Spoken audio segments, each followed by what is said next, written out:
मासूम अलवीरा को क्या पता था कि एक मांझा उसे इतना दर्द दे सकता है। उस मासूम को अंदाजा भी नहीं कि मौत के मुंह से वापस लौटी है। इस नन्ही सी मासूम की तस्वीर, इसका दर्द और ये तस्वीरें बताने के लिए काफ़ी है कि चाइनीज मांझा कितना घातक है। ये चाइनीज मांझा कुछ वक्त के उत्साह के लिए कई परिवारों के सपनों को उजाड़ चुका है, कई परिवारों के चिराग बुझा चुका है। ये तस्वीर प्रशासन के निर्देश और आदेश की धज्जे उड़ाने के लिए काफ़ी है, क्योंकि प्रशासन अब तक चाइनीज मांझे पर रोक नहीं लगा पाया है। और जो व्यापारी इस मांझे से बड़ा मुनाफा कमाने के लिए चाइनीज मांझे बेच रहे हैं, वो इस नन्ही सी बच्ची का दर्द तो समझे। कुछ मुनाफे के लिए जो व्यापारी आज भी चाइनीज मांझा बेच रहे हैं, हम दुआ करते हैं कि कभी इसी मांझे की चपेट में उनका लाल ना आ जाए। चूरू के रहने वाली मासूम अलवीरा छुट्टी बिताने फतेहपुर ननिहाल आई थी। छत पर मासूम उड़ती रंग बिरंगे पतंगे को निहार रही थी। तभी चाइनीज मांझा मासूम की गर्दन तक पहुंच गया और मांझे से मासूम की गर्दन कट गई। आनंद फानन में मासूम को महमी अस्पताल ले जाया गया, जहां वीरा के गले में 13 टाके आए, लेकिन शुक्र ईश्वर का कि अलवीरा की जान जाने से बच गई। अगर परिवार अलवीरा को सही वक्त पर अस्पताल लेकर नहीं पहुंचते और सही वक्त पर इलाज नहीं मिलता, तो शायद मासूम की जान भी जा सकती थी। वाकई क्या है इसमें वीरा का जो गला कटा, उस बारे में क्या हुआ? मेरा नाम याकूब है, अलवीरा मेरी भांजी है। इसका हम वीरा वीरा बोलते हैं प्यार से। कल बीती शाम को 5:30 बजे ये छत पे गई हुई थी खेलने के लिए। ये चाइनीज़ मांझे की कटा हुआ सामने से खींचतान में इसका गले में दब गए। हम देख रेख में जल्दी तुरंत भागे मेमिया हॉस्पिटल। वहाँ पर डॉक्टर की सलाह से 10 टांके आए हैं इसके, और फिर बीती शाम को लेके आए, इसको डिस्चार्ज किया। हम फतेहपुर के प्रशासन से यही कहना चाहते हैं कि और भी अलवीरा है, ये चाइनीज़ मांझे पे रोक लगाई जाए और चाइनीज़ मांझे पे एक बिक्री वाले पे सख्त से सख्त कार्रवाई की जाए और इस पे रोक लगाई जाए। कितनी मासूम वीराएँ हैं, और भी आने वाले समय में 15 या 14 तारीख को जो फेस्टिवल है, उससे पहले और भी बच्चियाँ हैं, उनको बचाया जा सके। क्योंकि मांझा त्वचा को चीरते हुए रक्त सप्लाई करने वाली नसों तक चला गया, और अगर जरा सा धागा रक्त सप्लाई की नसें काट देता तो बेहद बुरा हो सकता था। जी, कल 4 साल की ये बच्ची है जिसका नाम वीरा है। इसके परिजन इसे लेके आए थे कल शाम को 5:30 बजे करीब, जिसकी गर्दन पे काफ़ी बड़ा कट था। ये बच्ची एक्चुअली छत पे खेल रही थी, तो जो चाइनीज़ मांझा है उससे ये गर्दन पे बड़ा कट लगा है। जब लेके आए थे तो परिजन भी काफ़ी घबराए हुए थे, और जब जांच करने में पता चला कि काफ़ी बड़ा कट है, और जो कट है उसमें नसें पूरी एक्सपोज हुई भी थी। तो गनीमत ये रही कि अगर ये थोड़ा सा और गहराई में होता तो दोनों नस कट जाती, और हो सकता था उनकी बच्ची की जान को और ज़्यादा खतरा हो सकता था, क्योंकि ज़्यादा ब्लीडिंग होने के चांसेस थे।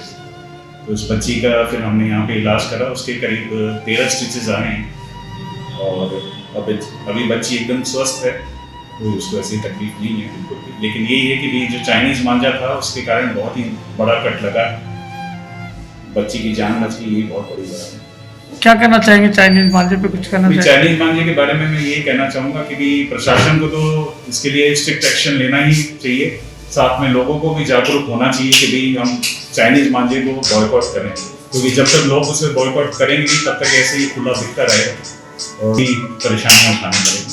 तो इससे पूरी तरह से हमें बॉयकॉट करना चाहिए और प्रशासन को स्ट्रिक्ट एक्शन लेना चाहिए। ये फतेहपुर का नहीं, या पूरे राजस्थान या फिर कहे देश का पहला मामला नहीं है। ऐसे पता नहीं कितने ही वीरा ये जख्म देख चुकी है, लेकिन ये दर्द ना प्रशासन को दिखा है और ना ही उन व्यापारियों को जो शायद रोक के बावजूद मौत के मांझे को बेच रहे हैं। क्योंकि जब सनस्टार टीवी ने यही सवाल अधिशासी अभियंता नूर मोहम्मद खान से किया, तो उन्होंने क्या कहा, सुन ले। मकर संक्रांति पर हर वर्ष पतंगबाजी की परंपरा रही है, तो उसके पिछले कुछ वर्षों से चाइनीज मांझे के काफ़ी इश्यूज आ रहे थे। तो इसके बाबत नगर पालिका द्वारा पहले भी लगातार 2 दिन पहले भी मार्केट में पूरी जांच की गई थी, लेकिन समस्या ये रही कि दुकानों पर कोई नहीं रखता है। आज प्रातः भी उपखंड अधिकारी, तहसीलदार, शहर कोतवाल व नगर पालिका के टीम के द्वारा पूरे बाजार में दुकानों की जाँच की गई, लेकिन चाइनीज मांझा दुकान पर कोई भी नहीं रख रहा है।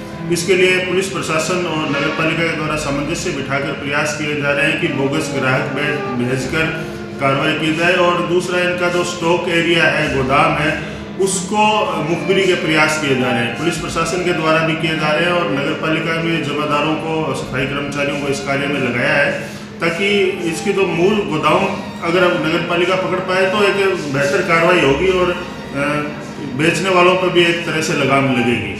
तो दुकानों पर नहीं रख रहे हैं कोई भी दुकान वाले, इसलिए इस पर पुख्ता कार्रवाई करने में थोड़ी दिक्कत आ रही है, लेकिन प्रयास किए जा रहे हैं। जल्दी ही आज भी बोगस ग्राहक भेजे जा रहे हैं और मुखबिरी की जा रही है कि इनका गोडाउन वगैरह कहाँ है, तो इस हिसाब से कार्रवाई की जाएगी। 10 दिसंबर को सर कलेक्टर साहब ने निर्देश दिए थे, उसके बाद क्या कार्रवाई? 10 दिसंबर के बाद निर्देश दिए थे, लेकिन चूंकि पतंगबाजी मकर संक्रांति के आसपास ही होती है, तो पिछले 3-4 दिन से ही थोड़ी सक्रियता ला पाए थे। और इसके लिए दुकानों पर परसों जांच की गई थी और आज पुनः जांच की कार्रवाई की गई है और अब और पुख्ता तरीके से इस कार्रवाई को कोई मिला भी है सर? नहीं, आज किसी दुकान पर कोई बरामद नहीं हुआ। पुलिस और प्रशासन की तकलीफ ये है कि चाइनीज मांझा व्यापारी दुकानों पर नहीं बेच रहे, लेकिन हमारा सवाल यह है कि आखिर कैसे चाइनीज मांझा रोक के बावजूद व्यापारियों के गोदाम तक पहुंच रहा है, क्योंकि यहाँ तो जिम्मेदार ही शर्मनाक तर्क दे रहे हैं। एसडीएम साहब सुप्रिया कालेर कहती है कि 1 जनवरी से चाइनीज मांझा ज्यादा बिकता है, ऐसे में तभी कार्रवाई करेंगे, भले ही अब जरा वीरा जैसे कितने ही मासूम इसके चपेट में क्यों ना आ जाए। अधिकारियों को इसका कोई फर्क नहीं, लेकिन क्या एसडीएम साहब डंके की चोट पर यह कह सकती है कि 1 जनवरी के बाद आसमान में चाइनीज मांझा नहीं दिखेगा और फिर किसी मासूम का गला नहीं कटेगा? वैसे हमारे संवाददाता से बात करते वक्त भाजपा के शहर अध्यक्ष राम अवतार रूथला ने सही कहा कि हमें इसके लिए मुहिम चलानी चाहिए, ताकि घर का कोई बच्चा न इसे खरीद सके और ना ही किसी को खरीदने दे। कल जो हमारे पड़ोस के वार्ड में मोहल्ला तेलियान में एक 4 साल की मासूम बच्ची का जिस प्रकार से गला इस चाइनीज मांझे की डोर की वजह से कट गया, उसकी जब फोटो देखी तो वो फोटो को देखते ही रोंगटे खड़े हो रहे थे कि किस प्रकार से उस बच्ची का गले में वो डोर से उसका गला कट गया और वो लहूलुहान थी। ये तो गनीमत रही कि ईश्वर की कृपा रही कि वो बच्ची बच गई। लेकिन जब वो देखते हैं सीन, तो ये हम जो सभ्य समाज है उसके लिए एक सबक है कि आज जो ये चाइनीज मांझा है वो मौत का समान हो गया और यहाँ पर मार्केट में धड़ल्ले से बिक रहा है। तो वो एक प्रशासन के लिए, नगर पालिका के लिए एक बड़े शर्म की बात है। इसमें मेरा मानना है कि इस चाइनीज मांझे के मामले में हम सबको इसमें जागरूक होने की जरूरत है, क्योंकि आखिर डोर को खरीदने वाले हमारे ही परिवार के बच्चे, बेटे, भतीजे, रिश्तेदार भी होते हैं। तो इसमें हम सबको मिलकर ये एक अभियान चलाना होगा कि मैं चाइनीज मांझा नहीं खरीदूंगा और खरीदने वाले पर पुलिस में हम कंप्लेन करेंगे। हम इसको एक अभियान के रूप में लेंगे, तब जाकर ये कोई चाइनीज मांझा पर ब्रेक लगेगा। क्योंकि जब ये मकर संक्रांति का जो एक हमारा एक अच्छा त्यौहार है, एक उल्लास का, खुशियों का त्यौहार है, जब से ये 5-7 सालों से जब से ये चाइनीज मांझा आया तब से ये हम सभी के लिए एक ग्रहण लग गया और हादसे का डर रहता है। एनी टाइम ये रहता है कि कोई अपना कोई इसका शिकार न हो जाए। इस पतंगबाजी की डोर जो है ये जिंदगी की डोर तोड़ने वाली साबित हो रही है। तो इसमें हम सबको जागरूक होने की जरूरत है, प्रशासन को, नगर पालिका को, हम सब शहरवासियों को, जिससे इस पर कोई ब्रेक लगे और कोई एक अच्छा माहौल बन सके। वैसे तो जिला कलेक्टर के निर्देश सख्त है कि चाइनीज मांझे के इस्तेमाल पर रोक लगाई गई है। 10 दिसंबर को जिला कलेक्टर ने निर्देश दिए कि धारा 144 के तहत कार्रवाई की जाएगी, लेकिन निर्देश महज निर्देश बनकर ही रह गए। इसलिए सनिष्ठा टीवी भी व्यापारियों से अपील करता है कि कुछ मुनाफे के लिए मौत का मांझा बेचना बंद करें, क्योंकि व्यापारी जहां साधारण मांझे को 1000 से 12,000 रुपए में बेचते हैं, वहीं चाइनीज मांझा 500 से 600 में मिल जाता है। ऐसे में आज भी चाइनीज मांझा बाजार में बंद नहीं हो पाया। वैसे गलती अकेले व्यापारियों की नहीं, गलती हम सभी की भी है। हम चाइनीज मांझे की डिमांड करते हैं।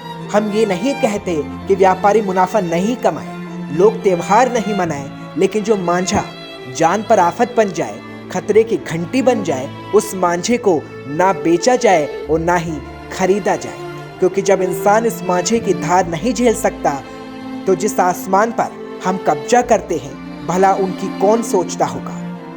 राजस्थान के सीकर से संवाददाता आबिद खान की रिपोर्ट।